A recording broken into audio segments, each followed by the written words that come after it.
పుష్ప 2 సినిమాతో biggest block buster కొట్టాడు icon star Allu Arjun. Collections పరంగా ఈ సినిమా 1800 కోట్లకు చేరువలో ఉంది. ఇక పుష్ప 2 తర్వాత త్రివిక్రమ్ శ్రీనివాస్తో భారీ ప్రాజెక్టు ప్లాన్ చేస్తున్నాడు బన్నీ. ఇప్పటికే అధికారిక ప్రకటన కూడా చేశారు. త్వరలోనే ఈ సినిమా సెట్స్ పైకి వెళ్లనుంది. ఆ తర్వాత సందీప్ రెడ్డి వంగాతో ఓ సినిమా చేయనున్నాడు. ఆ తర్వాత కోలీవుడ్ డైరెక్టర్ అట్లీ రేసులో ఉన్నట్టుగా టాక్ ఉంది. కానీ ఇప్పుడు కొరటాల శివ కూడా రేసులోకి దూసుకొచ్చినట్టుగా సమాచారం. వాస్తవానికైతే అప్పుడెప్పుడో బన్నీ, కొరటాల కాంబినేషన్లో సినిమా రావాల్సి ఉంది.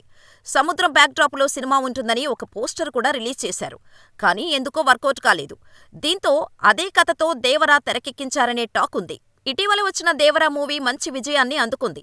ఇదే జోషులో కొరటాల దేవర 2 స్క్రిప్ట్ వర్క్ చేస్తున్నట్టుగా సమాచారం.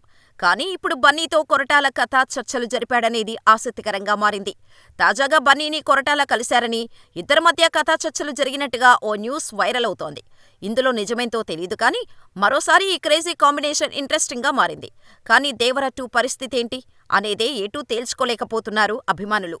దేవర సినిమాకు ఫస్ట్ డే వచ్చిన టాకును బట్టి చూస్తే సీక్వెల్ ఉండదని అనుకున్నారు. దీంతో ఎన్టీఆర్, కొరటాల దేవర సీక్వెల్ చేస్తారా లేదా అనే సందేహాలు ఉన్నాయి. ఇప్పుడు బన్నీ ప్రాజెక్టు తెరపైకి రావటం మరోసారి చర్చకు దారితీసింది. ఒకవేళ బన్నీ, కొరటాల సినిమా సెట్ అయినా అందుకు చాలా సమయం పడుతుందని, త్రివిక్రమ్, సందీప్ చిత్రాలు పూర్తయిన తర్వాతే ఉంటుందని అంటున్నారు. ఈలోపు కొరటాల దేవర 2తో సాలిడ్ హిట్ కొట్టి అల్లు అర్జున్ కోసం పవర్ఫుల్ స్క్రిప్ట్ రెడీ చేసుకోవాల్సి ఉంటుంది. మరి ఏం జరుగుతుందో చూడాలి.